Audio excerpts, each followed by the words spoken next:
Welcome to Keith and the Girl. I'm Keith Malley. I'm Chemda. People are digging my emails. Me and my dad communicating for the first time. I've learned more about my father by pretending to be my ex-wife in email than I have in 45 years. Do you feel guilty pretending to be your ex? Not only do I not feel guilty, more people should try it. Catfish your parents. Learn a thing or two about yourself. Oh, yeah. You know what you should start doing is asking what kind of diseases you have so you can finally tell the doctor the right answer. I'm just curious, how many heart attacks? Right. Ex-father-in-law, who I never communicated with, and finally we're learning a thing or two. I love this saga. I was saying the day before that my mom was in a car accident that morning, and still my dad, after the car accident, communicated with my fake ex. Your dad has time to therapize your ex-wife of 2 years. Yes. Yeah. There's anytime, man. It's his job. Yeah. I'll help you out, honey, in a second. So my mom sideswiped a car. I was talking to her last night on the phone, and she sideswiped a car going to church, left the scene, and on the phone call, she's bragging, but I made it to church on time. Cops, and she's bragging to you on the phone? Yes.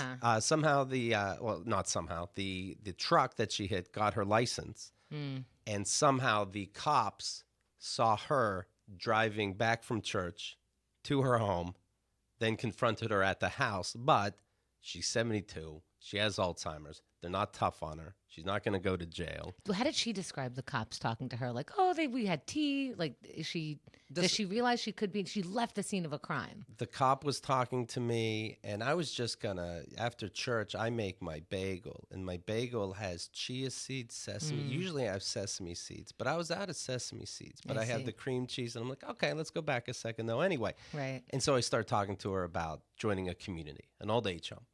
And was she hearing it? Yeah, she would hear it, and then that triggers another tangent of nothing. Right.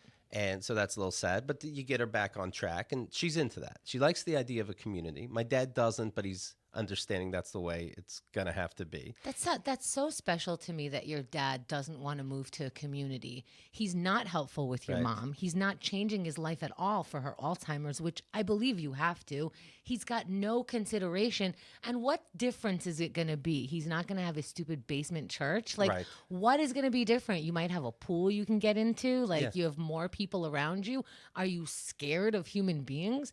It's because...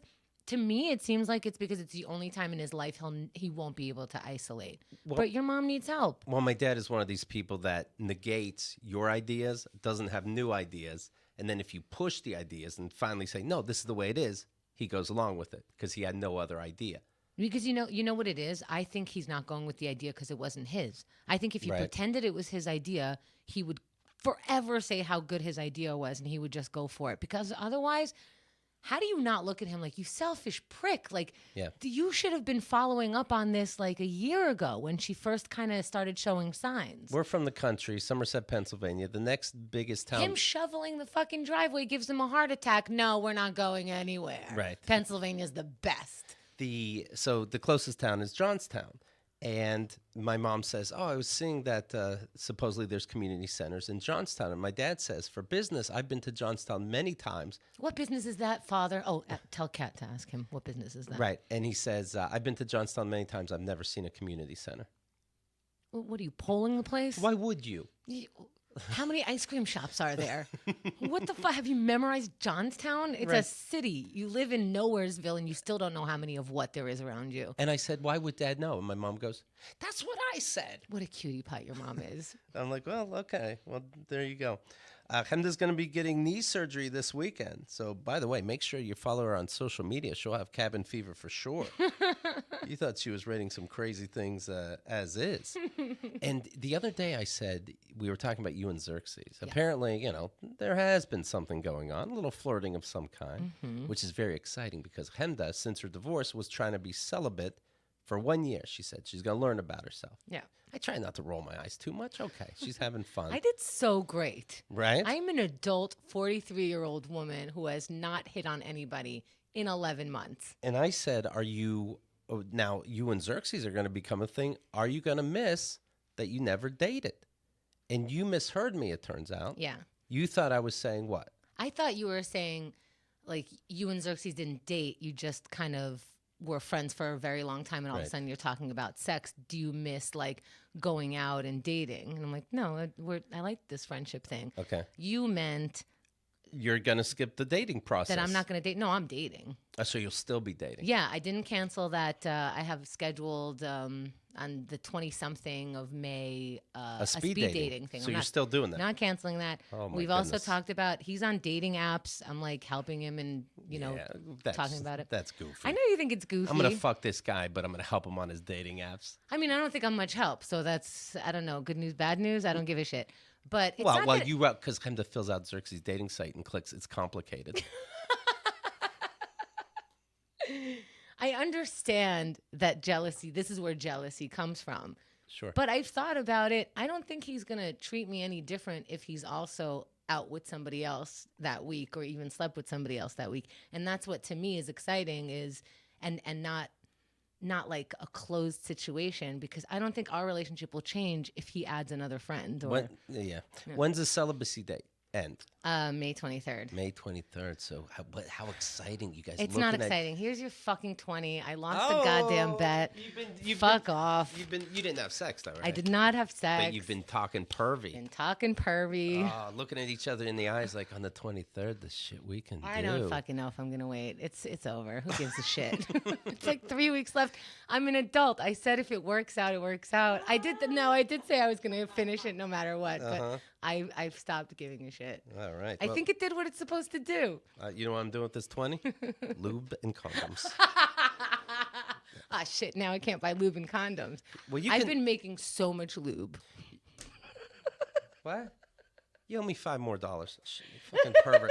All right, let's introduce today's guest. Very, very funny comedian. Nice to meet you. I saw him performing fairly recently, and I was laughing my balls off. Been featured on CBS's Late Show, Last Comic Standing, Fox. The album's First Date with Joe DeVito, and Three's Comedy you can pick up. Ladies and gentlemen, the man himself, Joe DeVito. Hi. Hi, buddy. Hi, guys. Thanks for having me. Hey, thanks for being here. Have you ever heard of anything as so goofy as what you're hearing here? First of all, I don't understand. Yeah. I don't understand because a year of celibacy, but me and my friend will end up hooking up, but I'll keep dating, and as if life isn't complicated enough. I don't know where you find the time. Where do I find the time for sexual pleasure? But to me... Where do you find the time for the pleasures of life? Since the ancients, we've enjoyed pleasures. I'm hearing you talk about this, and I think I have been... I don't think I've had sex for almost a year because I forgot to do it. Oh, you're wrong. Put it on your to-do list right away. It wasn't planned. I think I just hadn't gotten around to it. Although I did have a sexual experience with another human being in the room. It sounds hot. Yeah. It was a good time. It was a good time. Great. But yeah, I don't understand what you guys are talking about. That you're dating someone. Like, what does dating mean? Do you upgrade from that to seeing someone? I don't know. See, I don't see. Okay, so I have not done anything with this person. Okay. I've been friends with him for like 10 years. Recently, we're like, oh, maybe we should cross some boundaries and some lines. We have verbally crossed some lines. Yeah. So I'm thinking we're so close, we could just add this thing, but not take away anything else. Me and Hemda are on the same phone family plan, so at keithandgirl.com, I'll post those texts. Okay. Oh, jeez. So, does this mean if you become physically intimate, then are you now dating? I don't know. Yeah. I don't know. That's a tough call. It's such a weird. I hate the word dating, so I don't want to be Why? dating anyone. I don't know why. I think it goes to like this cornball thing of we're interviewing each other for sex like things. I don't know. Dating always sounded very awkward to me. What, Keith and Andrea? What? What are you seeing us rolling our eyes or what? Yes, you're rolling your whole faces. Well, What you're projecting. Yeah, you're so evolved that there can't be labels. I've never heard of anything goofier. Well, what should we call each other? I'm not closing it off. He's not my boyfriend. Well, why not? Because I don't want to only date one person or only be with one person, only be considering one person sexually. I do think that this will put me a little bit more on the shelf. Like I'm not going to be searching for things because if you're going to have something steady, you guys calms you down. You do everything together. Is that going to be awkward? Yeah. Is he going to drop you off at dates with other guys? We're that cool. Why is everybody gotta be a lame-o? You see all these relationships, everybody's like, you have to do it this way, and they all fail. How about we just have fun and you drop me off at my date? And then I tell you all about it. That's even more exciting. Little girl talk after the date. That's nice. You're on your date, and then they say, who's in that station wagon circling the block? Oh, that's my person of unknown, unestablished identity who has not been labeled yet. Maybe I'm very naive, but I really can see that. I could see I don't even want to look in your faces when I say the following things. I could see babysitting his kid if he's on a date. I don't. Oh, yeah. It's not. Yeah. What is this 60s Esalen Institute bullshit here? Like, again, I don't know how you have the time, and even the emotional time to invest that. Right. Andrea's behind me, and people on chat can see. Well, first of all, Don is saying, I'm so proud of you for going as long as you did. Congrats. Thank you. Let's focus on that.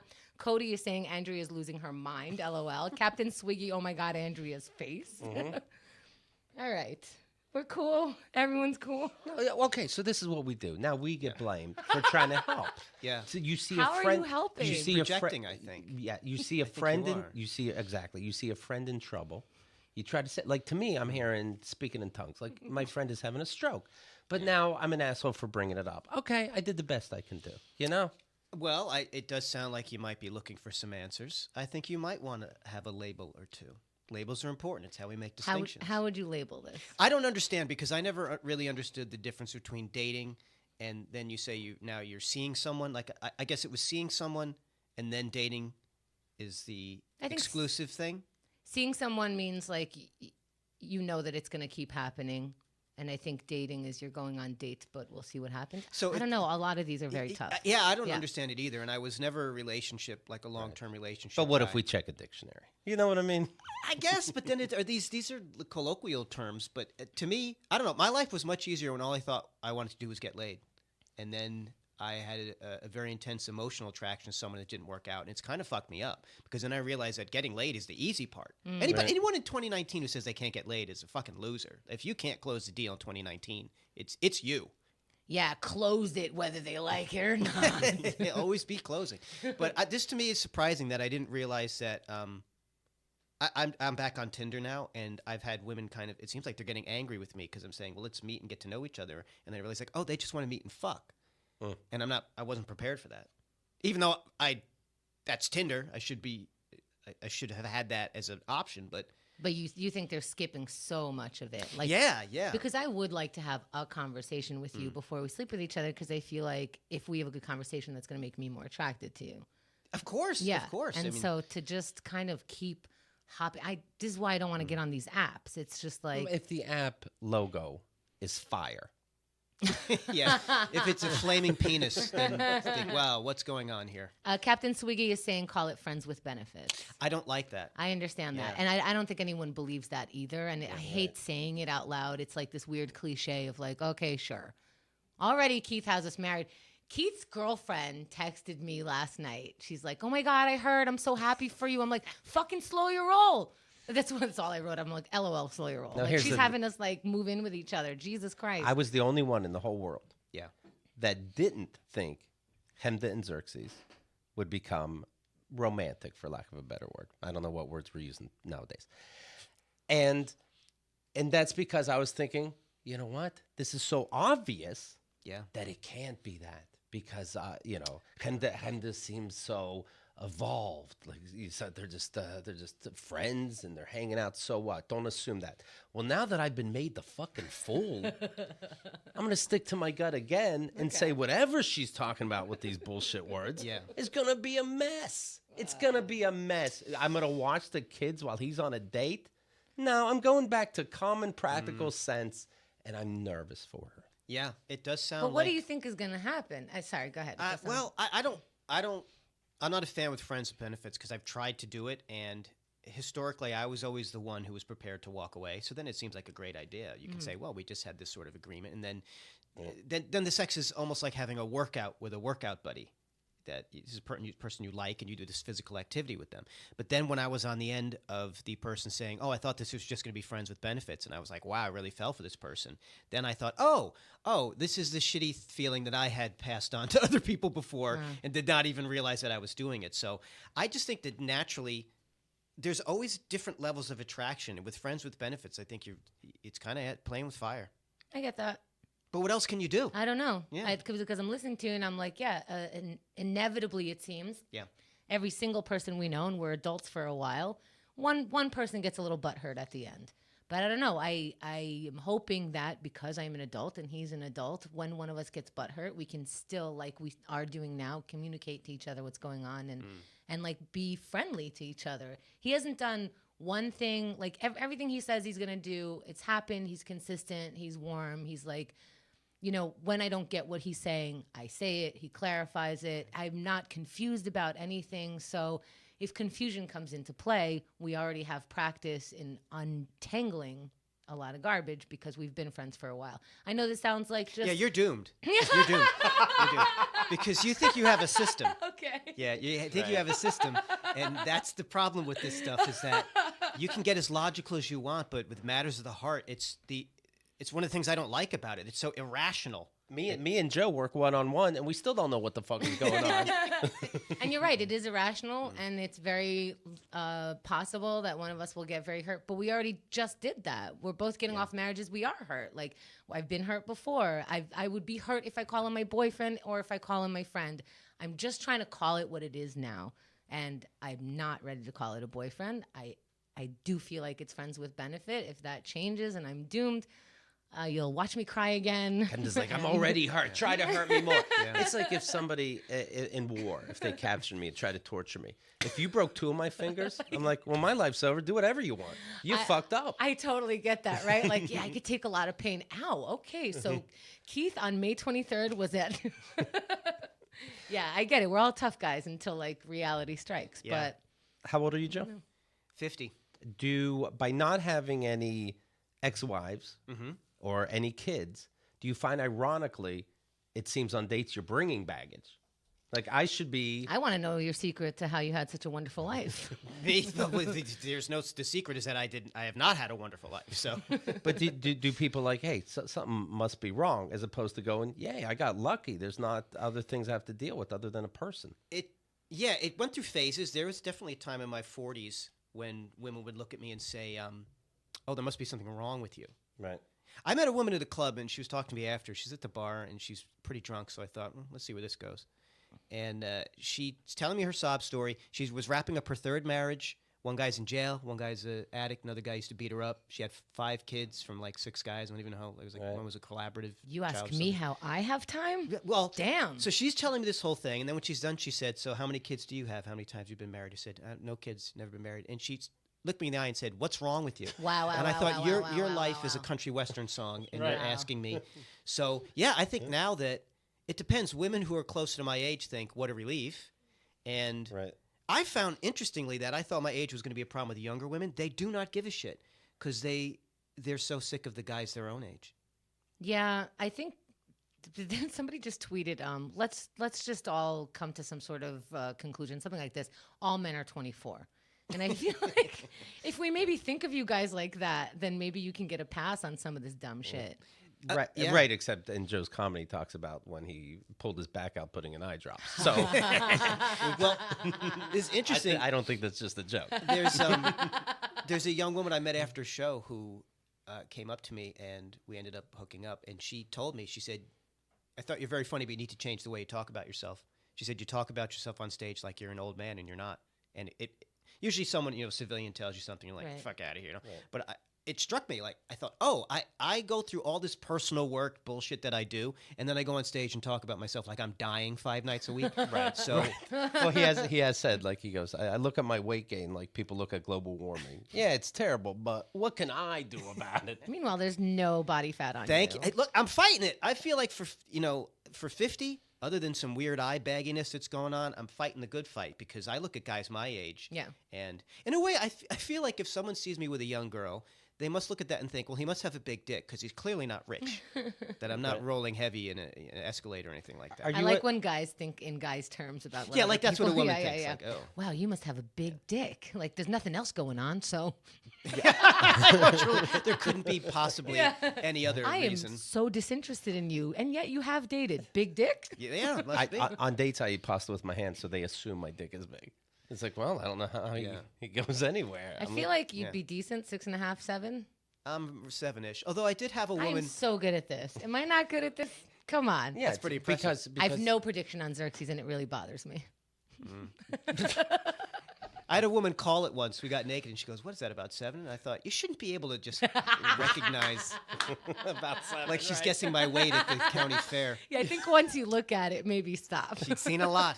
She'd If seen enough. If I put my thumb and forefinger together, I wouldn't even be able to show you what an inch is. Right. But this woman's 7 3/4. Yeah. Okay. Are you neurotic in general? Yeah. You remind me. It reminds me a little bit of a Lenny Marcus, in that if you just see him or hear him, you might think, "Oh, this person's so calm. Like he doesn't have time for things." Avengers, who gives a shit? But at the same time, I'm old enough to know that everything's usually the opposite. And Well, your thought process is a little Woody Allen-ish, but you don't have that nervous energy at all. I don't have the young Asian wife too. Although shockingly, still together after 20-odd years. And odd. I think odd is the key word there. But Yeah, it worked for them. It worked for them. yeah, who knows how it worked for them? You know, you fuck basically your stepdaughter. Yeah, that's not odd. It's Stockholm syndrome. Like you talk Sure. about how these 11-year-olds are marrying people. What are those Mormon communes, and they're in love with them. Yeah, well, as an 11-year-old, if you explain what love is and it's marrying this old guy, then I guess I'm in love. Sure. Yeah, If and you let's spread change the the word. definition of fucking everything. I picture it like, You know, I was involved in that Woody Allen case. oh yeah, how so? I'm being serious. I used to work in a video store in New Milford, Connecticut, where I grew up. And this is 92 or 3, I guess. And a woman came in with all these kids, and we started to talk. And she told me she was Mia Farrow's nanny. And this was before the case broke. And I said, "Oh, don't they have like 20 kids?" And she said, "Well, she does." I thought, well, that's weird. This is where all the shit was going down. Right. So she came in one day. With him and the other daughter. With Okay. Sun-Yi. What, So- she didn't sign a non-disclosure? Jesus. No, well, Shut the fuck up. here's what happens. It was a setup. So the nanny comes in one day and said, "Do you guys do videotape duplications?" I said, "Yeah." This was VHS days. Right. And she said, "Well, I have something, but it's kind of secret. Can you guys do that for us?" And it turns out it was a video of the daughter giving a deposition that Woody had molested her. Holy shit. So she brings it into our video store. I give it to my boss. The next day, this woman comes in and throws a card down on the counter and says, "I'm from the TV show A Current Affair. We heard you have the Woody Allen testimony tape. We'll give you," I think she said, like $5,000. And I said, I can't do that. And she said, all right. And they raised the money to something ridiculous, like $15,000. So I called my boss, and he said, don't tell them no. I thought, this is crazy. And then the next day, the story broke. So I think what was happening was, I think they were leaking the tape through us. That's Sure. what they were trying to do. Well, you know what I understand is, let's say you're in touch with a lawyer, so that lawyer can't leak anything. So you can't, between the two of you, you can't. However, if I CC Keith, the deposition can go to him. He can get in court and say everything that the lawyer is not allowed to say because he has that personal, what is it called? Whatever non-disclosure thing. Yeah. So it seems like that's what they were doing to you. It's like when someone will send a private investigator to break into someone's house because the cops can't do it because the search and seizure laws. So And then it makes it admissible in court, right? yes, most of the time I think. So anyway, so that was my involvement in that case. That's amazing. It's pretty weird. And I thought the nanny wanted me to give her guitar lessons. I was getting set up. I should have taken the $15,000. You should have. How long have you been a comic for, by the way? Next month's going to be 18 years. 18 years. Now, crazy. Does it bother you when somebody says, "Well, the new thing is Instagram. We need clips for Instagram"? Does it make you want to say, "Yeah, and please die"? It's always something new. You find out nowadays there's stand-up shows where the gimmick is they throw shit at you, or you have to do it naked, or you're on acid.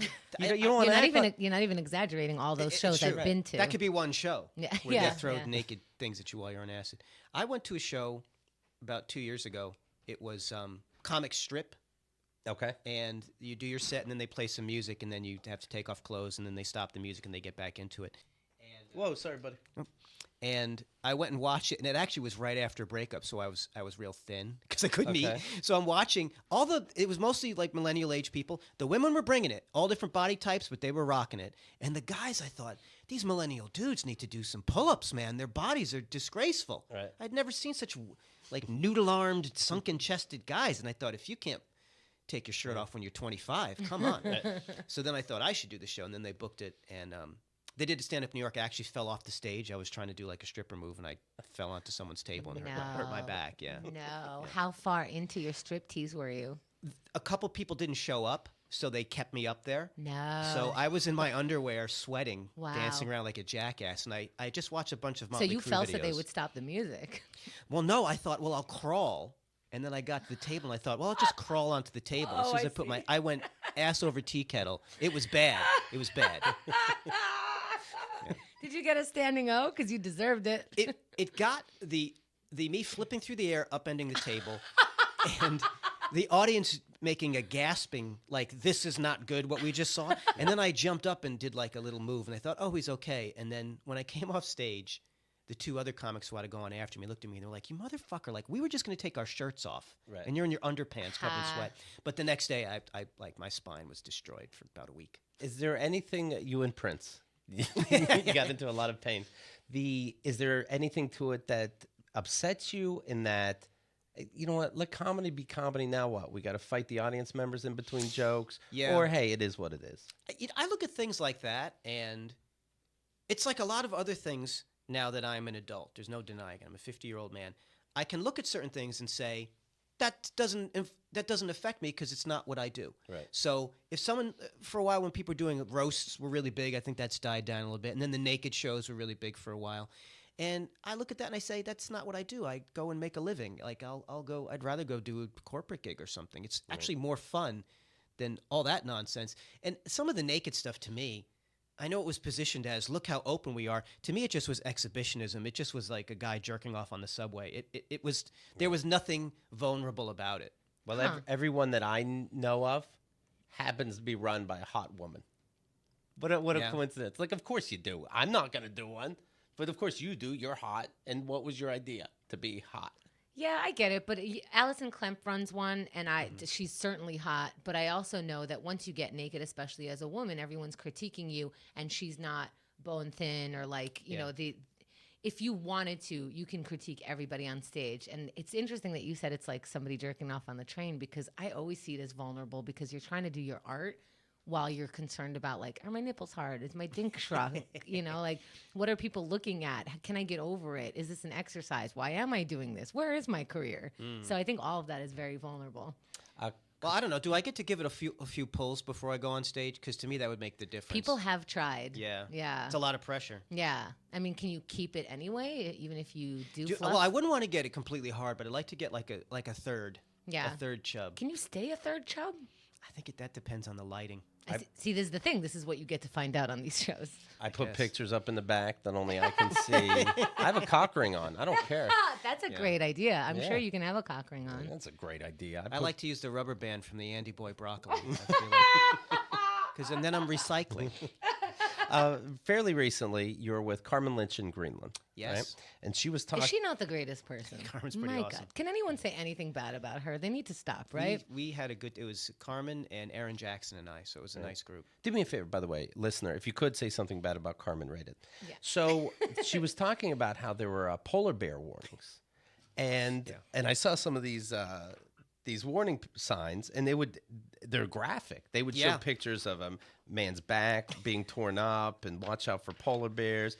Did they tell you what to do? Do you get big, get small, punch in the face, laugh at it, run, kick Look it in the eye, kiss it in the mouth. Well, a lot of people say just punch the shark in the nose, and you think like, I'm suddenly going to be Jake LaMotta boxing with a shark. Like I'm already doomed. Yeah, my first instinct is not going to be to try to swim away, even though I'm the worst swimmer compared to this shark. It's going to be like to go towards it to hope that I can bang it. Yeah, to hit it like I'm going to hit a couple of combinations on it. Right? Yeah. Well, the tour that we did, I played a little rope-a-dope with the shark. I'm so tired. I'm not. Set you up. So the tour was one show at a base in the Bahamas and then Greenland. It was a very oddly booked tour. Right. So we showed up in Greenland with sunburns. It was the strangest thing. And we went there. It was the last week of November. So you land and the military transport and all the personnel, they greet you as you walk in. It's very nice. And whoever's in charge of the base gives this little speech. And I was laughing because he said, "Welcome to Thule Air Force Base." He said that the temperature is, he said, like minus 14 degrees. Ew. He said, "We will not have sunlight until February, so it's pitch black." And then What he a said, lovely welcome. yeah. Do they also, put a lei on you around your neck? No, but they give you a giant parka that's like wearing a shed. Wow. It's huge. But then he said, we've just spotted fresh polar bear footprints by the dumpster. So he said, if you see a polar bear, don't take pictures. Run away. Call security because the polar bears see you as prey, and they'll hunt you and they'll eat you. So I started laughing because I thought, what do you mean if I'm out? Like it's pitch black. It's freezing. Yeah. Oh, I'm just gonna run to CVS and get some gum. So then I said, well, what other animals are there? And they said, well, there's Arctic hares. There's these giant rabbits that run on their back legs. And I said, that sounds pretty cool. I just got chills. Yeah, That sounds cool. Yeah. And they said they'll come up to you and beg for food. And I said, well, that sounds really cute. And they said, don't feed them because they'll bite you. They're carnivorous because they're starving. So they'll actually attack you. So I said, are there any animals? What else is here? And they said, there's these Arctic foxes. They call them Archies. And I said, are they going to try and kill and eat me? And they said, no, but stay away because they carry rabies. And I thought, I'm just staying on the base. No shit. I'm not going out. But Carmen and Aaron, after the show, after they had a couple of drinks, they went to where the polar bear footprints were. Do you not drink? Because that would have helped. I drank, but I was like, I'm not going to put on a buzz and then go tempt a polar bear, like the largest land carnivore. I'd be out there drunk, waving my dick, like, come on, get a Coca-Cola, motherfucker.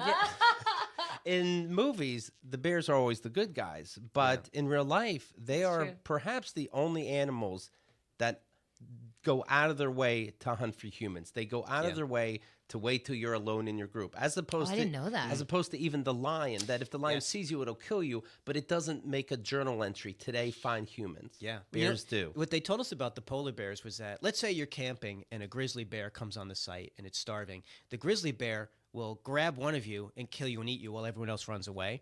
And they said that the polar bears will hunt and kill everybody and then come back and eat at their leisure. Wow. Which shows you the harshness of the So environment. where the fuck was Carmen going? They went to where the footprints were. Are you joking? Let's No, go they find Baloo. Yeah, it's crazy. Yeah. What the fuck? Yeah, she's nuts. Carmen's always. I mean, when we're in the Bahamas, she's like jumping off of cliffs and shit like that. Really? Yeah, and it was funny because we went to some weird swimming hole thing, and Carmen is jumping off a dock with a camera in her hand, and Erin doesn't like water, so I'm floating around on pool noodles because I can't swim. Sure. But Erin's like dipping her toe in. Erin thought she saw a shark everywhere. Even in the hotel pool. Exactly. We went out like 2 feet on a dock, and Erin's like, "I'm going back." I saw a shark. We were like, "That's a soda can that floated by." I was thinking about this today. Some jokes in your act that I find so funny. I always think It's such good stand up. Oh, thank you. Thanks. So good. We're getting there. We're getting there. 18 years. Yeah, I always felt like 20 years would be the starting line.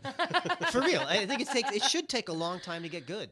Old school comics always say that. He talks about these condoms they have that heat up. He's like, oh, that's great if you're into safe sex, but you still want that burning sensation. You're right. That stuff is ridiculous. And when it comes to safe words, why is that only for sex? Why not when you're in a fancy restaurant? She orders the third appetizer. Napkin.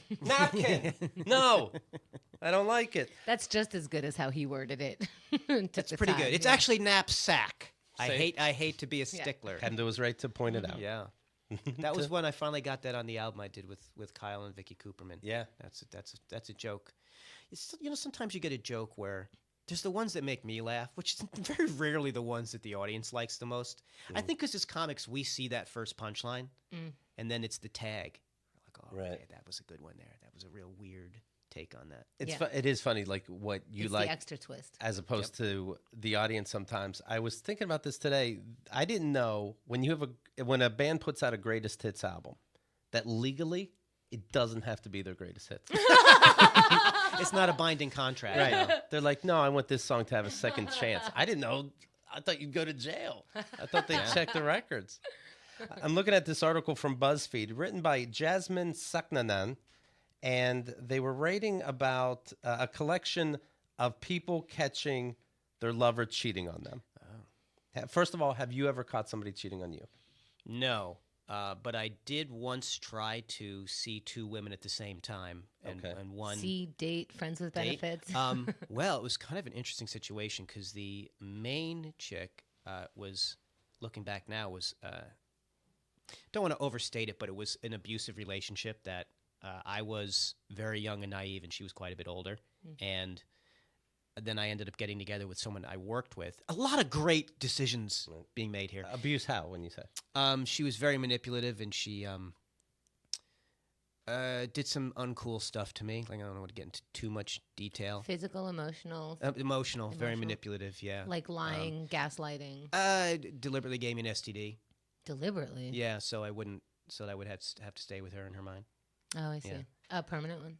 Yep. Sorry, One buddy. of the good ones. Hey, pill a day. Oh, okay. Breaking news. First time I've said that on the. Ah. But Okay. isn't that funny how you protect her? Uh, Like, I don't want to be out of line here with this. Well, person you know that what it ruined my was life. that when I got together with the other person, who was much more my kind of woman, Right. I still felt so guilty that I was cheating on a person who treated me like shit. So it goes to show you, I look back now and think, oh, you know, sometimes you see someone in a bad relationship and you think, why don't they just leave? And that's not even talking about someone who might be under the threat of physical violence. Sometimes you just stay because you just kind of don't know what else to do. You don't see the other options. Right. So it was very strange that I was seeing these two women at the same time, where I should have just said to the first one, fuck off. But I didn't have the capacity, the belief in myself to do it at the time. She also was very good at what she was doing because she knew. She's been around. Yeah. You know, and I was a child until I was 30. I mean, come on. I mean, you talked about men. I was actually 24. The only thing I will say is, no, I was 25, 26. But being in my sexual prime, my body revved up. Like, my body was ready to fuck two women daily. So... Congrats. So yeah, well, that's not going to be an issue again anymore. But Congrats again. so yeah, but it was strange that how the waves of guilt, like the guilt, I couldn't live with it. It just crushed me. And I remember a buddy of mine telling me how he sees multiple women, and he's like, "What do you mean you don't have a backup cell phone?" And I thought, who has this coordination that you have a burner phone for the women you date? That's fucking weird. To me, like, I don't want to be lying to people because then I have to keep up. Like, I forget what I say, and so. Right.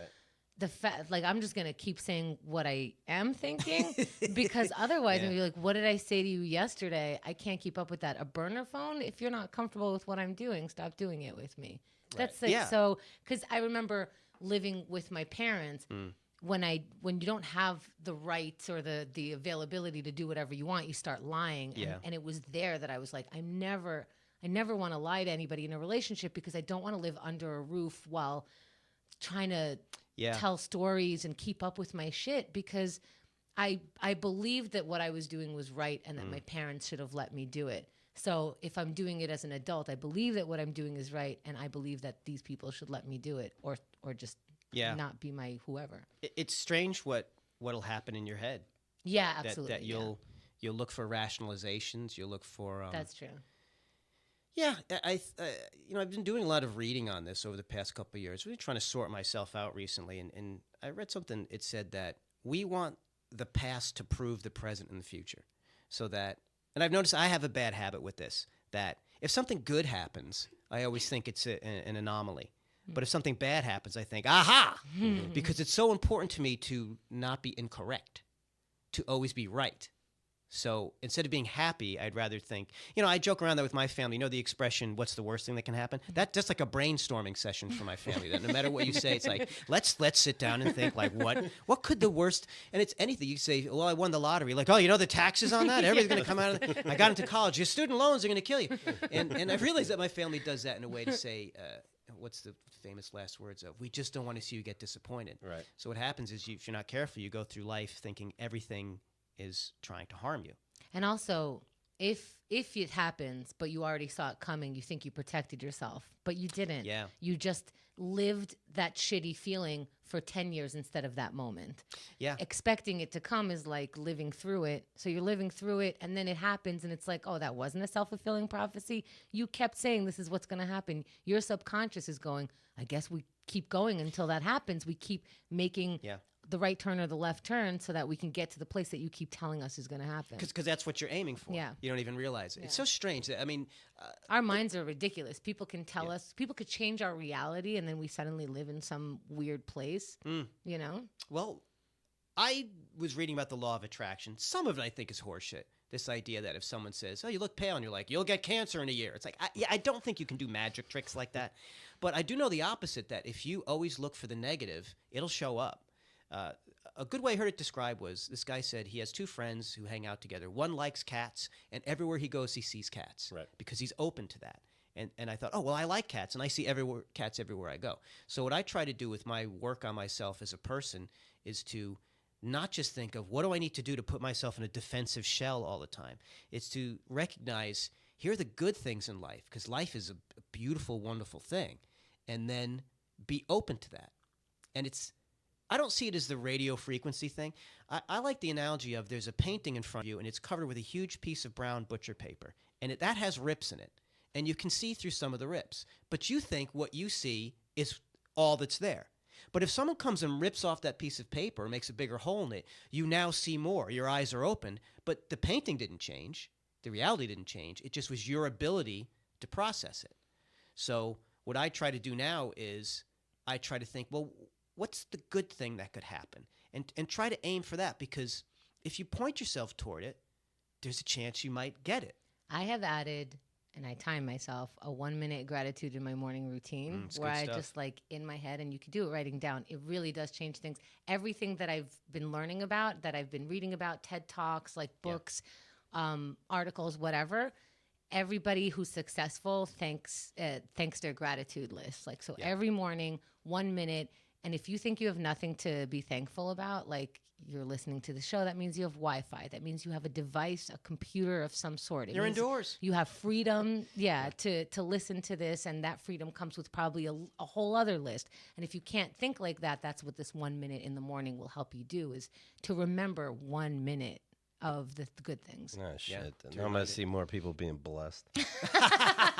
Well, sometimes I feel like the people who advertise it, they're almost in the opposite state of mind, because you need to convince yourself, because it's easy to convince other people of shit. That's, you tell me, I believe you, right? I think beware of people who are like, you know what you should do, and just maybe start listening to people like, oh, well, I do this. This is how I react to it. They're not telling you to do it. They're not telling you that it's good for them. They're just saying here's what I do. Does that sound stupid or smart? You decide and keep moving with your life. Yeah, because advice is great. Advice puts you superior to the other person. Yeah. Right. Well, when in these emails between my fake ex, a.k.a. me, and my real dad, my dad will be talking about me in the letters, and I'm like, oh, yeah, Dad, is that how you are? Right. That's how I'm learning things. Very projected. Yeah. I listened to you talk about that in last week's episode, and it seemed to me, it reminded me of if you could watch your own funeral. Yeah. A little bit of a sense of hearing what people really think about you when you're not there, because that's very seductive. I mean, I think sometimes that's the only thing that's kept me from not committing suicide, is that I can't be there to eavesdrop on people. Right. Oh, I'm going to do this to all my friends. I just got to figure out who in their life do I need to be. You should just be someone else. Because even when you said, that cracks me up about modern, any kinds of relationships. Because you hear somebody say, so I created a fake, and you're like, I'm out. I'm out. We're in another realm right here. Right. How did you end seeing the second person? Did you get caught seeing the second person? The second person broke up with me, quite rightfully saying, I've met someone who's more appropriate for me, and I'm tired of being your side piece, which I thought, as the moron that I was, I thought I had a good deal going, because I didn't have to risk breaking up with the other person and listening to her cry and feeling bad. And then so that was a big lesson that I learned there. And then how do you finally know to end the first relationship? I moved. Okay. I moved from where I lived in Connecticut, and because I knew I couldn't get away from her, because she was a stalker. She would do crazy shit. We went to the same gym, and I remember she came over once, and she said, oh, I have this article in a magazine I want you to read. And I thought, I'm jumping rope. I'm like, I don't have time for that shit. And she said, well, just leave it here. And I said, I don't want you, get the fucking magazine out of here. And she came back to my house that night and left a stack of magazines on my porch to show me, when I tell you you're going to read an article, you're going to read a goddamn article. Yeah. Wow, that's terrifying. Well, finally I read it. It's very good. I'm the jump rope king. It was an article about how to get rid of a crazy woman who's in your life. That's got to, in a way, feel a little bit more scary, because I think when a woman is doing that to you, maybe, and I don't know if this is how you feel, but you've been taught to be a little more maybe gentle, and maybe it's not psychotic, and that women are usually helpful, and maybe I don't know, and you're convincing yourself that she knows better in a lot of ways, and she's older, and she's female, which we have attributed what is that when you do to children? A nurturing vibe. Yeah. And so before you knew she was crazy, if she would have given you an article, you would have said like, "Oh, I'm about to learn something." Yeah, because there's a reason why she was an interesting person. I thought, and I kind of liked the attention. There's all these ways that you get sucked into these kinds of things. What did when you moved to New York? Was it more to get away from her or more for comedy? Oh, I didn't start doing comedy until I'd been in New York for a couple of years. Oh, okay. So I had no clue that you could be a stand-up comic. I just knew that if I stayed in Connecticut, I was never going to become a grown man because I lived 20 minutes from my parents. All my friends had moved away at that point, and I thought, well, what do I have here? I have the gym, because actually I was competing in powerlifting at the time. Was quite a bit bigger than I am now. Pardon. Yeah. Excuse me. What do you bench, bro? I was a deadlifter. Okay. 535, lifted 535 Holy pounds. shit. Yeah. That's and now like I have to 2.5 roll out of you, now. right? You can what? That's why I have to roll out of bed now, do like a marine crawl across the room. Did it do a number on you in that way, or you just left it alone? Did you get hurt for lifting back? Yeah. I have MRIs of my spine. Looks like Jenga. Oh yeah. Yeah, it's pretty bad. Really? But I'm not a particularly robust person. I have like small bone structure and all that stuff. So, but it's drug free. It's a pretty good lift for a drug free guy at the time. Right. I mean, what's that like? Knowing that you cannot be at the top of your sport in any sport, Yeah. unless you do drugs and cheat. Is that why you're drinking that shit? Some This kind is of my protein drinks. Yeah, I'm drinking because I need to get my my nitrogen balance. But isn't That's that your drug. But people say, Keith, who cares? People are cheating in baseball, and I guess you don't care if you're just if you're just staring at it. But it's sad to know that if I have a kid and the kid wants to get into any sport, bicycling, literally anything, you have to do illegal drugs. It's a shame. Well, there's some sports where there's no way around it. That I don't think the Tour de France should exist. You can't do it without massive amounts of drugs. Right. When I was competing, I only competed when they had a drug-free division, and there was all these different federations. And one, Yeah, if they cared that much, they'd be testing everybody all the time. Yeah. But they don't want the that. drug my tests are son said- expensive, so right. they couldn't test everybody. So they would have the drug-free division. This one federation had a division called drug-free, and the other one was called open. Wow. Just take whatever you could get your hands on. Right. And I would see guys in my weight class who looked like they weighed 60 pounds more than me, who were clearly juiced out of their minds. And I saw what it did to women. It turned some of the women in my gym into these weird, freakish, creatures. But then there were even guys who would compete in the drug-tested division who were juiced up. They're freaky creatures just like the men are. You're just not into a woman who looks like that, right? Because those guys look like freaks too. But the guy doesn't have a clit that starts to turn into a penis. Right. Yeah, that actually, I messed around How with big is how big does a clit get? I once messed around with a woman who wasn't competing anymore, but she was a bodybuilder, and she looked like a superhero. I mean, she was in competition shape, but she looked like Wonder Woman. And when she got undressed, she said to me, she said, "Look, some guys have a problem with the way I look, and if it's cool." Like I was like, "Nah, I think you look great." But then when she took her panties off, because I know that the clit starts to grow if you take male hormones. I remember being in a gym and hearing two female bodybuilders talk about. One said when she competes and she gets excited, her clit pops up in her posing swimsuit. Oh wow! And the other one was like, "You got to tape it down." And I thought, what more sign do you need that something's going wrong with your system here? Yeah, but finally you can find it. That's what I thought with this one. I thought I'm gonna have to give her a reach around. Like, this is weird. But it was so strange because how big was it? Like an inch, 2 inches? It was your thumb. like a thumb. Like a thumb. I could have jerked her off. Yeah. Did you try?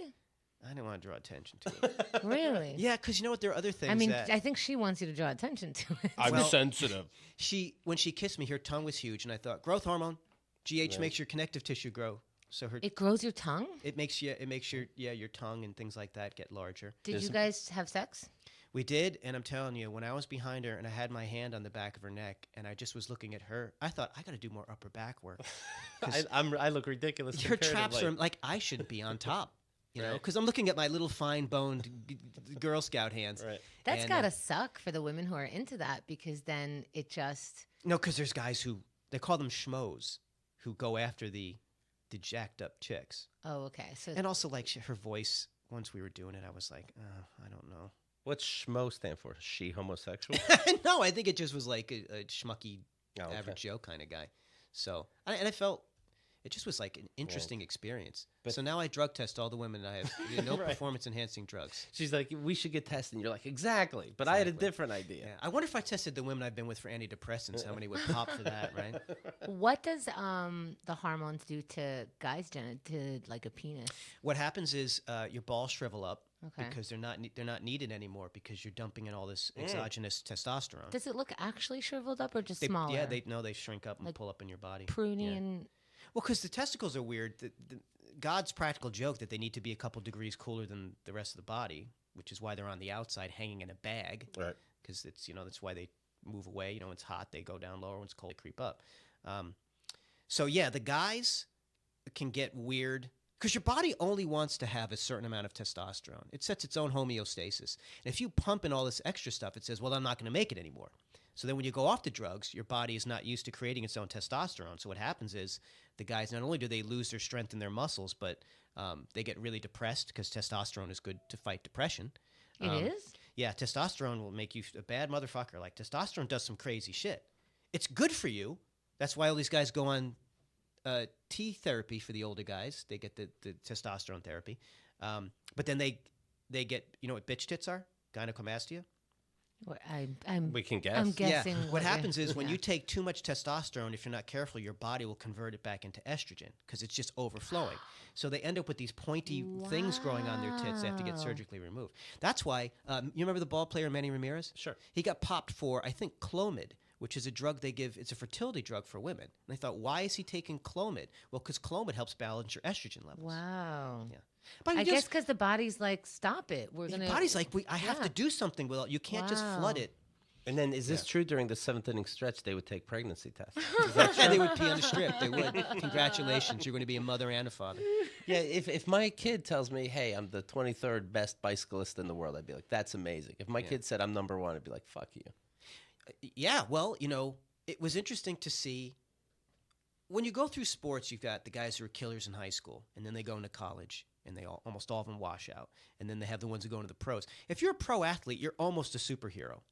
And then think about how good the biggest schmuck in the NBA is, how amazing they are as an athlete. Right. But then to even get to that higher level, if you say to any athlete, it will take 5 years off your life to improve your times or your weights, they all say, yeah. Right. We'll do it. I think most people would say that because everyone pictures the last 5 years of their life like a useless thing right now. It's true. They don't see it as being moved up ahead, though, right? Yeah, but they don't understand. Right. You don't just lop it off at the end. You still get the 5 years just soon.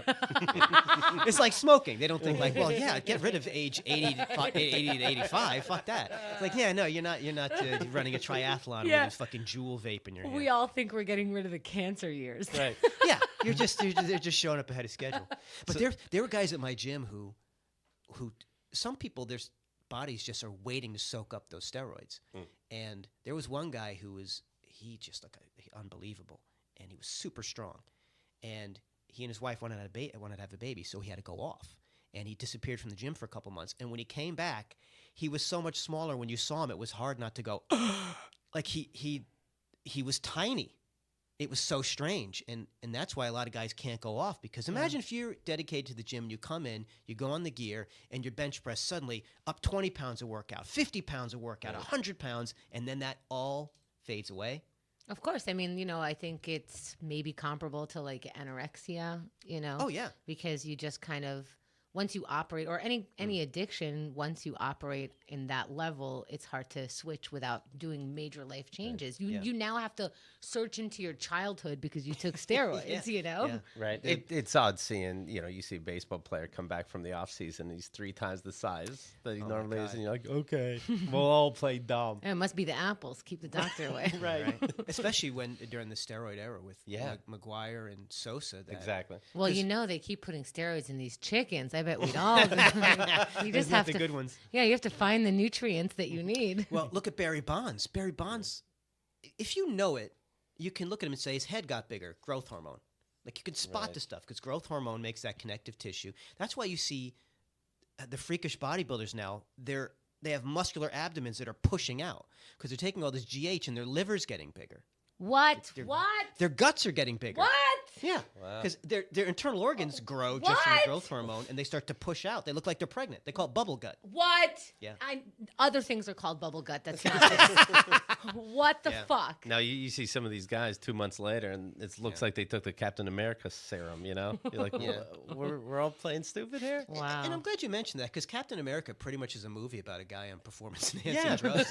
It's not like he got hit by lightning. It was like Shazam, I guess. It's like, yeah, we juiced you up. That is actually Captain America. Right, right. It's Yeah, representative of our country. They should show him get fat from eating burgers after. Complete the life cycle. So, do you guys have any other questions about endocrinology? Are you impressed with how much shit I know? I know so much about shit that no one. It does nothing for me to know this. Listen, we all have our TED Talk inside of us. Oh my God. What made you quit bodybuilding? It wasn't bodybuilding. It was powerlifting. Okay, well, Bodybuilding's the posing and all that shit. okay, that's Yeah. a little too much. I'm here to just lift something off the ground and go home. I did go see friends compete in a bodybuilding contest, and it's weird because you go see powerlifting, you don't need to know anything. You're like, lift that weight. Right. And then in bodybuilding, your friend comes out in their underpants slathered up, and you're like, Right. look at that. I don't You know how to never- encourage this. During a competition, you never put oil on? No, we didn't need, because we just had to lift. It didn't matter what we looked like. But you know girls are still watching. Yeah, I'm you don't pretty, know girls I'm were pretty sure watching. it'll slip out of their hands. He goes, don't you worry. No girls are watching. none were interested in that. I think, Any girl that's there is also deadlifting. yeah. Well, there's a lot of I love that we're calling them girls. Could we start calling them women? women. Yeah. I have trouble with that also. I call people girls and now like, with the possibility of dating, I'm like, "Oh, I like that girl." And then I'm like, "How old am I? I'm 43. I like that woman." And then all of a sudden, honestly, it changes in my head. I'm like, "Whoa, I like a woman." Like Yeah. it's different to call people by their actual age. Yeah. It's strange. I think about the I don't see age. Yeah, well, So that's a problem. with the relationship that didn't work out. I remember thinking, "Oh, I'm ready for a girlfriend." I started laughing like, "Girlfriend? You're Right. 50. Right. You just got the AARP card thing in the mail." I'm I way want a not girlfriend. into those Yeah. words, girlfriend, boyfriend. I was hoping that there'd be some other thing outside of like being 12 to 18 that you can call Yeah. someone who's more significant to you that you're sleeping What with. if you call them partner? Ugh. It's like, what are you guys, Batman and Robin? I know, God. I know, but this is the problem Kenda's having now. Yeah. We don't know what's going on, right? Because she can't use these words. use these Right. words. Yeah. So what do you refer to your friend? I don't know. This just person happened, as? so now I'm Yeah. just staying with friend. I don't know. It's my friend. Because we didn't even touch each other. All this is just talk, yappity yap. Oh, you know what though? I think once you close the deal, I'm gonna take a positive take on this. Okay. That Let's start something new. Go ahead. I think that maybe you could close the deal. You'll feel that magical connection, and all this stuff we're talking about will be completely irrelevant. Because I think you can have your great plans. It's kind of like Mike Tyson said, everybody has a plan until you get punched in the face. And when you get punched in the face by love, all those things, they might go right out the window. 'Cause Okay. I've noticed that a lot of women, I'm short, and that's the number one thing women discriminate against online, is they don't like short guys. But for me, You're 5'6", right? 5'6", I yeah. have no problem with short guys. I actually, Yeah. I like short and tall because if you're short, we're eye to eye. That's it's so nice. nice. My husband was 5'5", Yeah. and so it was really nice. You put your arm around each other. You're right there. Yeah, you match. Yeah, but if you're tall, it's like, oh, look at that. You're bigger than me. We have different Yeah. experiences. Like, can you reach that for me? It's nice, practical. Yeah. I'm looking up popular Mike Tyson quotes right now. Here's one. But I said I want to. Oh my goodness. Oh my, Mike Tyson. I have another one. Yummers. I like when he said, my offense is impetuous and my defense is impregnable. Right. Sometimes I'll use that to psych myself up. Like, why? Who gave him that word of the day calendar where he even just mean? loaded up? But as far as the shortness thing, my point is that online, automatic DQ, but women I've met in person, because I grew up in a short family, I don't care. Of all the other things I've obsessed over in my life that I've strung myself out over, height has never been one of them. So That's good because you really can't do anything about it's it. not a character flaw. Like, can you stop being so short all the time? It's like, oh, sorry, I'm going to go get some therapy for that. So there's a woman who I have, I don't know, she's insisting I take her on a date. I think I'll take her up on that. She's 6'3". And I remember we made out once, and when she was laying on my arm, I went to move my arm, and I thought I couldn't get her off my arm.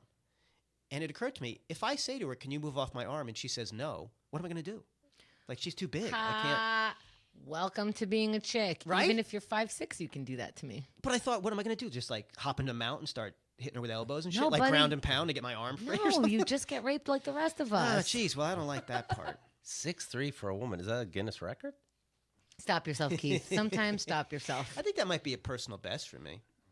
And she said, and she told me, she said a lot of guys don't want to date her because of her height. Right. And she laughed. She said, it never seems like it's a problem for you. And I'm like, you got long legs and your tits hit me in the face. I'm like, this is great. What would I complain about? The romance is just beautiful. I mean, if she felt bad now, she's just fine. But to me, it seems like this is what people worry about. Your height. What's your blood type? We're not compatible. Are you acidic or like who gives a fuck? Like what is wrong with people that these are the things they worry? I had a woman on. I'm back on Plenty of Fish now. Which isn't gonna last. But she said, "Oh, it's great. You're local. You seem really nice. But too bad you're not taller." She's 5'2". Wow. And I'm like, well, what the hell do you want? Well, And who how are you how tall are you? 5'6". Okay. That's wrong. And also it's wrong to be like, you're perfect. Wish you were taller. Bye. That's like when you go to apply for a job. Like, remember, Keith, you were like going with resumes. It's like very, over the counter things. And they go, sorry, we just hired someone 5 minutes ago. Keep that to yourself. I'm having a day. Right. 5 seconds earlier, you could have been manager of the whole establishment. Oh, Now wow. you can't Shame. even scrub the parking lot. So I'm looking at this BuzzFeed article on how people were caught cheating. This person says, I'd been dating my live-in boyfriend for about a year. One night when I was walking our dog, the dog pooped out a condom. I was on birth control, and we had not used condoms in about 6 months. When confronted, my boyfriend said, can we just take a second to appreciate the fact that I was using protection? Now, first of all, I think That's the worst. I think the guy wanted to get caught because I would say, I don't know, it's a dog. Yeah. But instead, You're right. right away he's spilling it. Yeah, It's what's with this dog shit CSI? right. I'm gonna do laundry. Do you have all the stuff out of your pants pockets? Oh, hold on, I gotta get rid of this phone number a woman gave me. What? Oh shit, you caught me. Damn it. Here's another one. Oh, I think he said that because he doesn't give a shit.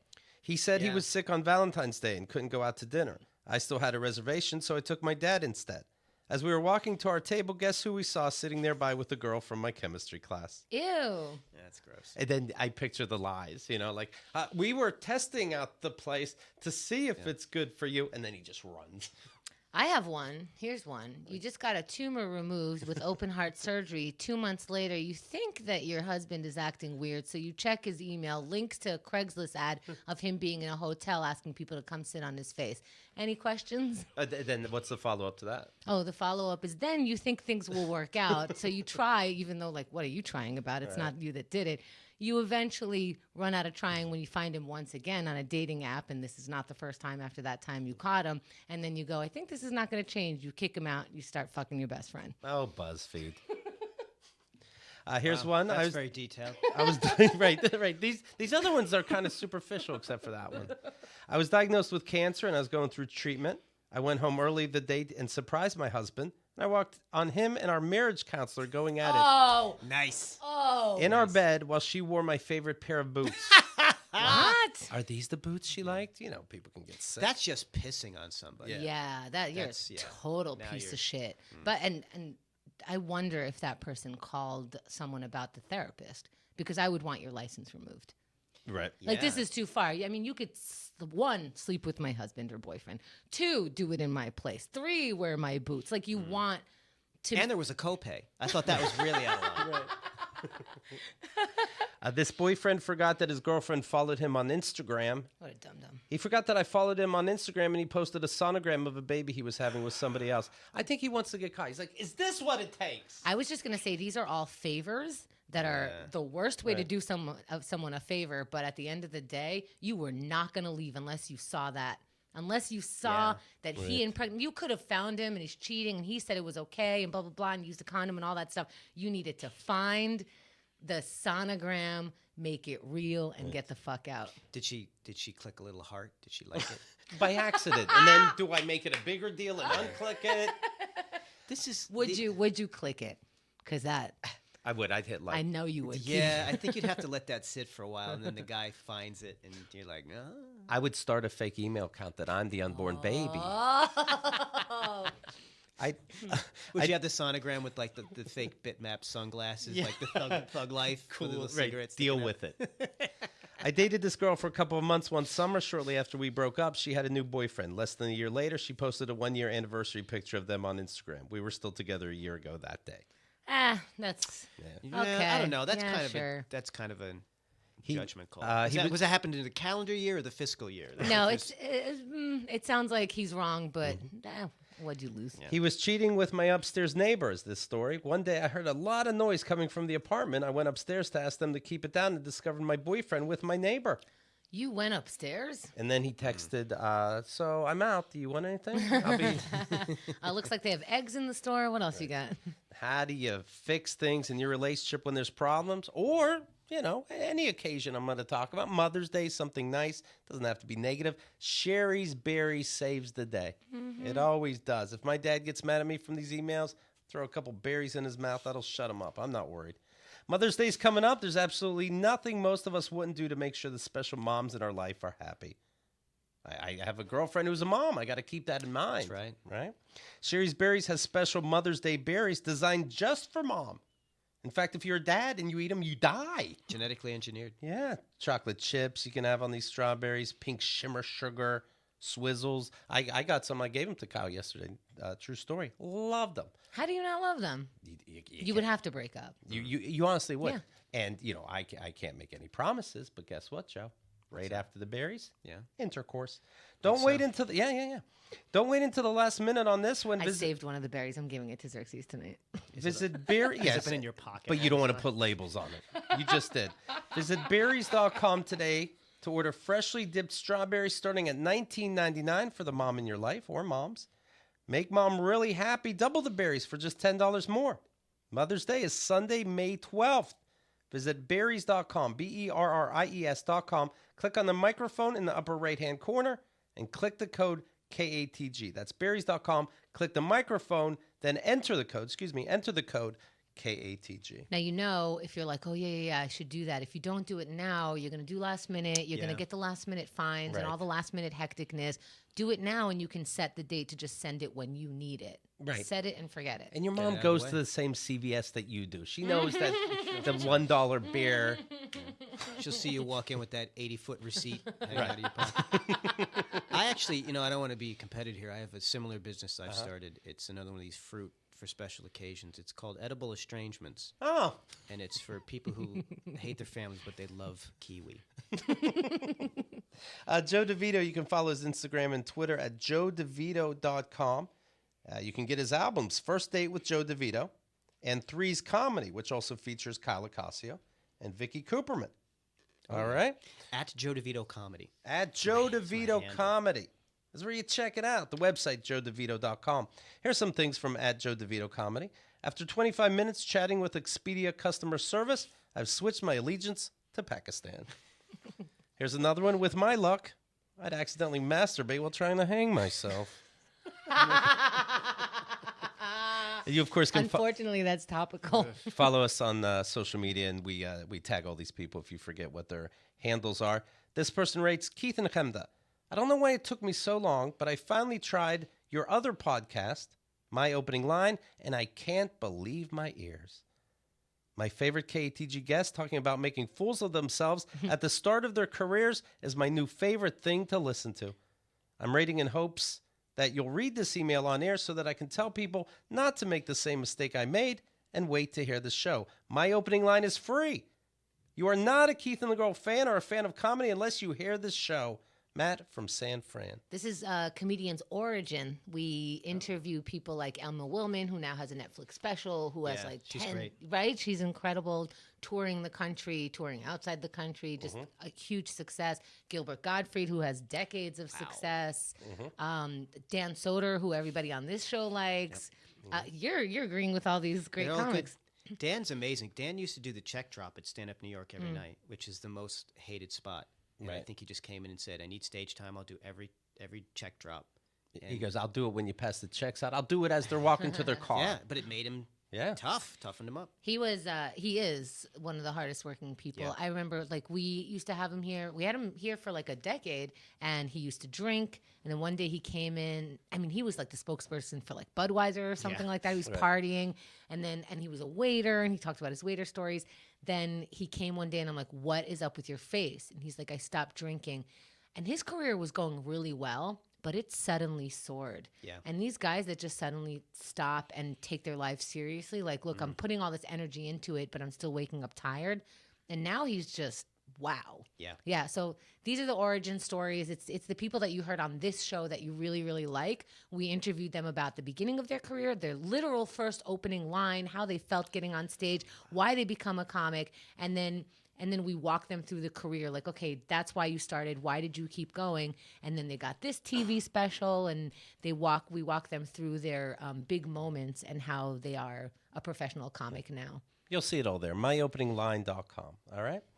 This could be considered the end of the show. I want to talk about seeing Avengers Endgame. I'm not going to give spoilers, but I do understand people could be nervous. Like they don't even want to have half a hint. So I'm giving you a little out right now, but I did see it last night. I didn't buy tickets ahead of time, but at 12:15 in the morning, there happened to be a good seat available. And I'm like, you know what? I'm going to before I get a spoiler by accident. Before That's I fun. see, hashtag thank you so much Avengers. And I'm like, what does that mean? Do they all die? Like, I don't even want to make stuff up in my head. That's so fun. See, I always think, like, you see something at 12:15, it's like, oh, no, a normal person wouldn't do that. It's like, A, why live in New York and pay that rent? Right. And B, who's stopping? It's like your parents come into your house, like, that's not what we do. Of course it's what we do. At this hour? Right. I did feel that way. I walked into the theater. I look at everybody. I'm like, look what we're doing. Right. Staying up late? Yeah.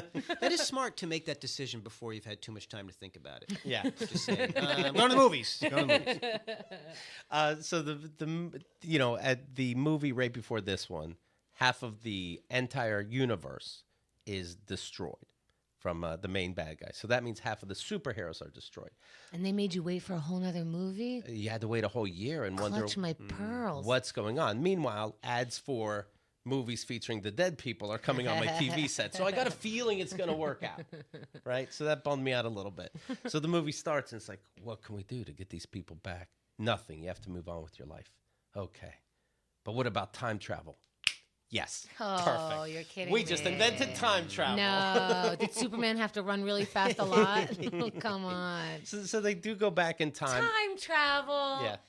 There's people flying. Cheat. And, Yeah, like that wasn't enough. You're spraying things out of your wrist, and you're flying in between buildings. You came up with time travel. We already came up with time travel. Come up with a superhero way of doing it. Iron Man, you're very smart. Could you invent time travel? No. Are you sure? Wait. Yes.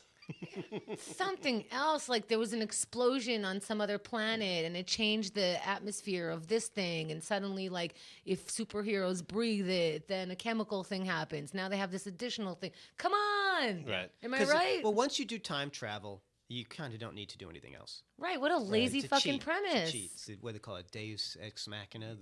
Right. It's like, oh, look at this. God has intervened on our side. So. You know what that's like? That's like going, oh, it was all a dream. Yeah. Yes.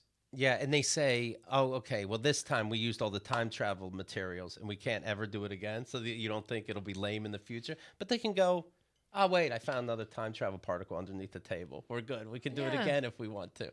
So that was a little cheating. But it was fun that they go into older movies and you kind of see that scene again, but they're peeking around the corner. That's All fun. right, that's kind of neat. Yeah. Okay, so that's why they used it. They still could have came up with a better response and still gone to those scenes, Right. but okay.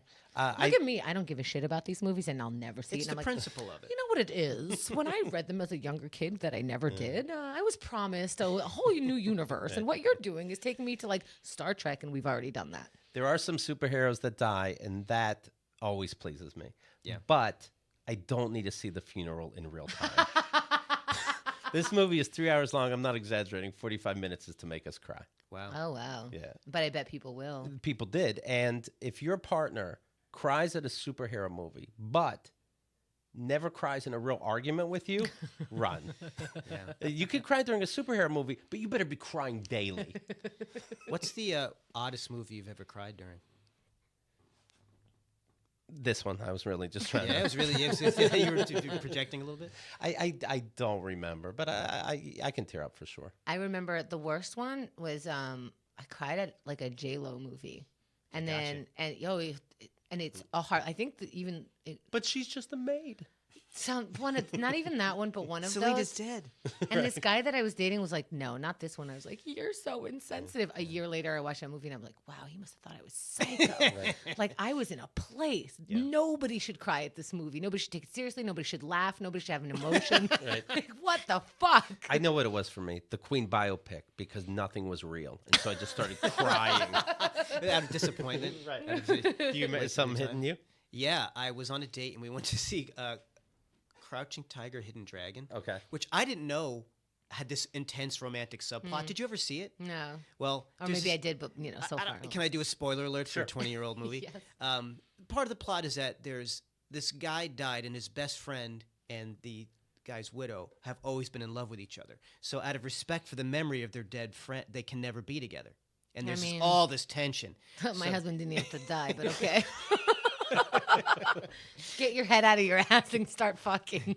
So at the end, he's been hit with a poison dart and he's about to die. And That's when she fucks him? Well, no, he's about to tell her, "I love you." What a waste of life. She interrupts him and says, "No, because there's still this whole sense of honor." And she said something like, "Save your last breath for meditation." And he says, "Why? I've wasted my whole life," or something like that. So I'm Wow, watching okay. this and I'm like, and you know, sometimes you're like, "Oh fuck, I'm crying." And Right. all I had was my shitty little popcorn napkin that was all knotted up. yeah. So I'm trying to dab, and I'm trying to be quiet because I think it was the second date with this girl. Right. And I thought like, all right, and like the lips trembling, and then I look over and she just is completely profile looking at me. She said, "Are you okay?" And I was like, I'll be fine. I always cry during karate movies. Right. I love karate. I know. I'm so fucking masculine. I love karate. But it's a great movie though. But I wasn't prepared. Here's a question. Why would you mask that? Like, do you think that a woman is going to? Because I would think like, oh, that's so sensitive. You had a Yeah. feeling.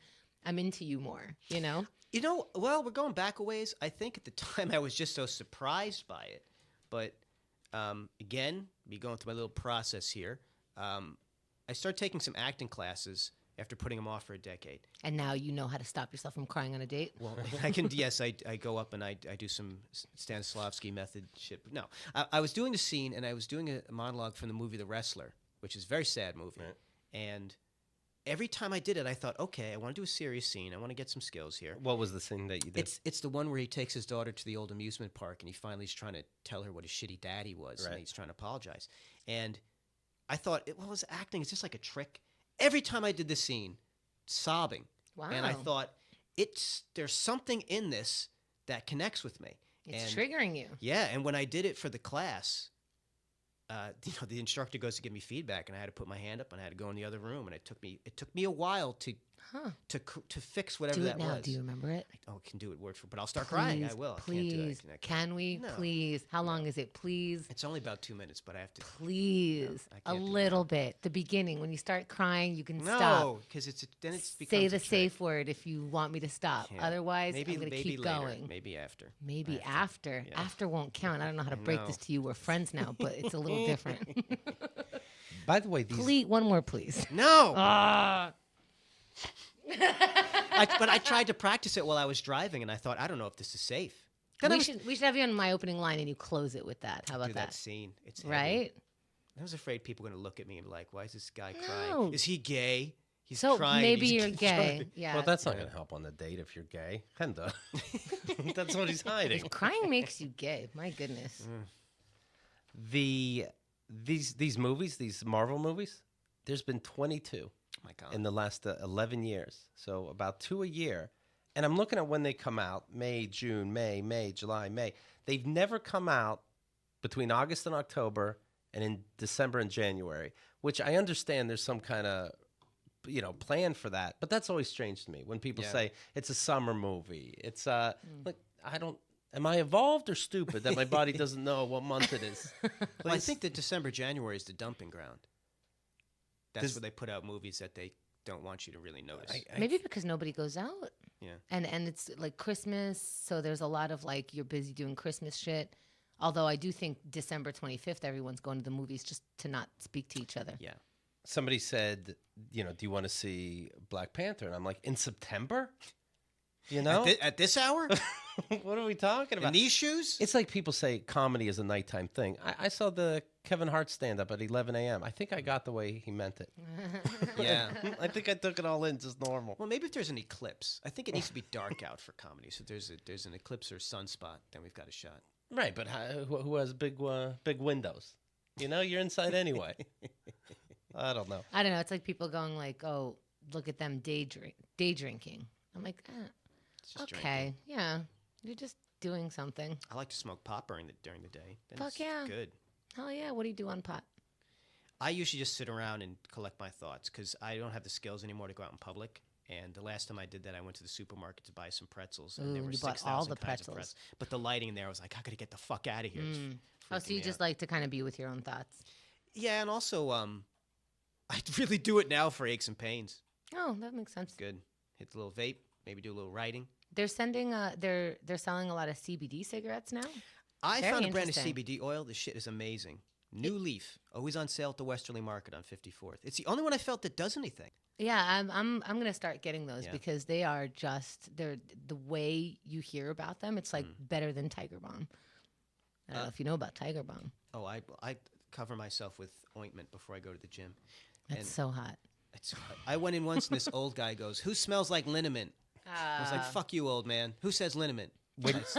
When you go to deadlift, Yeah. because you're so good at it. I can't, not anymore, though. Yeah, but you're probably still impressive. Do you clear your throat for attention before you start? Everyone. Although today when I was squatting and pressing, I stamped my feet to activate the sensors in my feet so I can... But people looking at me are like, this guy's nuts. At my gym, they made fun of me because I read between sets. And they're like, "Hey, professor, I'm sorry for being literate." That's so lovely. Yeah. That seems very meditative. What do you mean? Which I think is what exercise is also. What do you mean activate your feet? It's to get the sensors in your feet so your whole body can tighten up. What are you, fucking Iron Man? Sensors? Yeah, the sensors in the palms of your feet, the soles of your feet. Keith, knock the book out of his hands. I've been just lifting things like normal stuff. Yeah, you got to learn how to lock down your whole body. So Russian training Do it techniques. before sex. See what happens. Can you Yeah. pick up that box for me? Yeah, hold on. Yeah. All right. I'm learning a lot. Joe, man, always a pleasure. This was great. Thanks for having me. I think he means it. Do you mean it?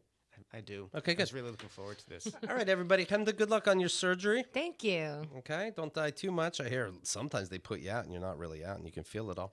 I started thinking about this morning. I really just need to not think about surgery at all. So thank you. That will be the last time. It'll be easy.